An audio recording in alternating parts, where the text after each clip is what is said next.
আসসালামু আলাইকুম, আমার চ্যানেলে সবাইকে স্বাগত। আমি যেভাবে লোভনীয় এবং সুস্বাদু ডিমের কোরমাটা রান্না করে নিয়েছি ওটাই আপনাদের মাঝে আজকে শেয়ার করতে চাই। আশা করি আপনাদের ভালো লাগবে। তো চলুন রেসিপিতে যাওয়া যাক।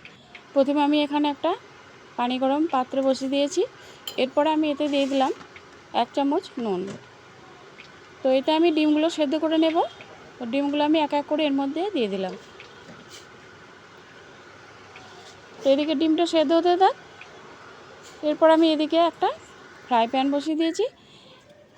এতে আমি দিয়ে দিলাম সাদা তেল। আমি এখানে 3 চামচের মতো সাদা তেল দিয়েছি। আর এখানে দিয়ে দেব 1 চামচ ঘি। ঘিটাই অবশ্যই দেওয়ার চেষ্টা করবেন আপনারা।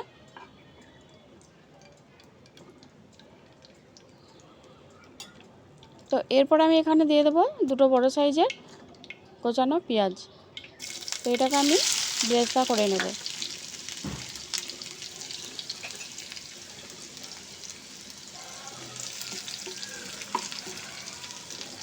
তো গ্যাসের আঁচটাকে মিডিয়ামে রেখে তো হালকা আছে আমি পেঁয়াজটাকে বেরেস্তা করে নেব।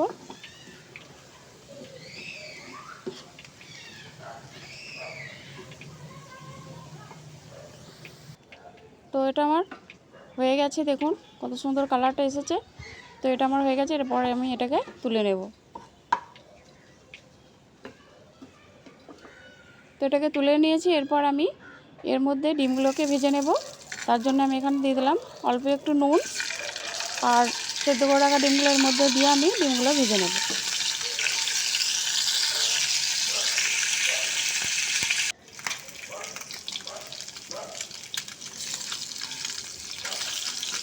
তো ডিমগুলোকে আমি ভেজে তুলে নিয়েছি। এরপর আমি এদিকে একটা কড়াই গরম করে এর মধ্যে রান্নার তেল দিয়ে দিয়েছি। এরপর আমি ফোড়নের জন্য এখানে দিয়ে দিলাম একটা তেজপাত আর গোটা গরম মশলা আমি এখানে নিয়েছি গোলমরিচ 4-5টা, 3টে এলাচ, দুটো গুঁড়ো দারচিনি আর 4-5টা লবঙ্গ। তো ফোড়নটা আমার ভাজা হয়ে গেছে। এরপর আমি এখানে দিয়ে দিলাম একটা বড় সাইজের পেঁয়াজ বাটা। তো পেঁয়াজটাকে আমি খুব ভালো করে ভেজে নেব। তো পেঁয়াজটা আমার ভাজা হয়ে গেছে। এরপর আমি এখানে দিয়ে দেবো কাজু বাদাম বাটা।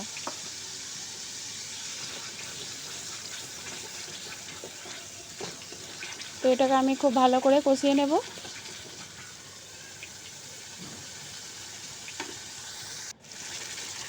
এটা ভাজা হয়ে গেছে। এরপর আমি এখানে মশলা দিয়ে দিলাম 1 চামচ লঙ্কা গুঁড়ো আর 1/2 চামচের মতো ধনে গুঁড়ো। আমি এখানে জিরে হলুদ ব্যবহার করছি না, কারণ কোরমাতে হলুদ ব্যবহার করা হয় না।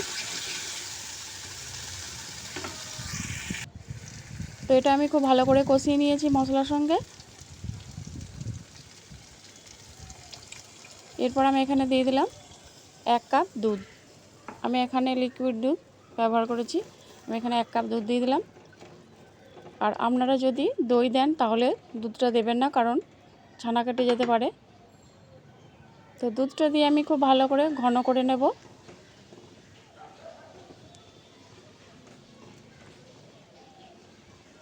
তো দুধটা এখন ভালো করে ফুটে গেছে। এরপর আমি এর মধ্যে ডিমগুলো দিয়ে দেব।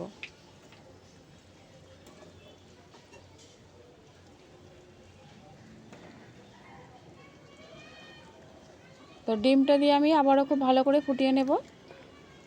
এরপর আমি এর মধ্যে দিয়ে দিলাম 4-5টা কাঁচা লঙ্কা।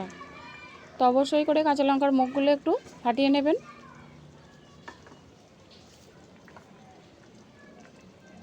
তো এটা আমি ফুটিয়ে একটু ঘন করে নেব। এর মধ্যে আমি দিয়ে দিলাম অল্প একটু পেঁয়াজ বেরেস্তা, বাকিটা আমি পরে দেব। তো দেখুন আমার অনেকটা ঝোলটা কমে এসেছে আর এটা অনেকটা মাখো মাখো হয়ে গেছে, ক্রিমি ভাব চলে এসেছে।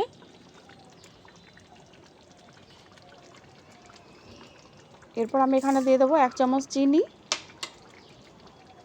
আর দিয়ে দেবো 1/2 চামচের মতো গরম মশলার গুঁড়ো আর দিয়ে দেব পেঁয়াজ বেরেস্তাটা।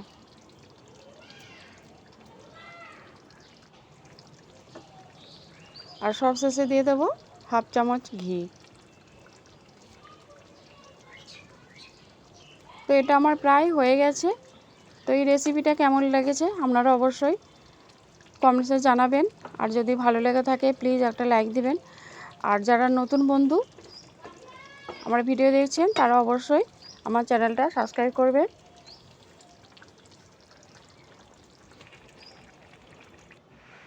তো দেখুন এটা আমার হয়ে গেছে। ভালো থাকুন, সুস্থ থাকুন, ধন্যবাদ।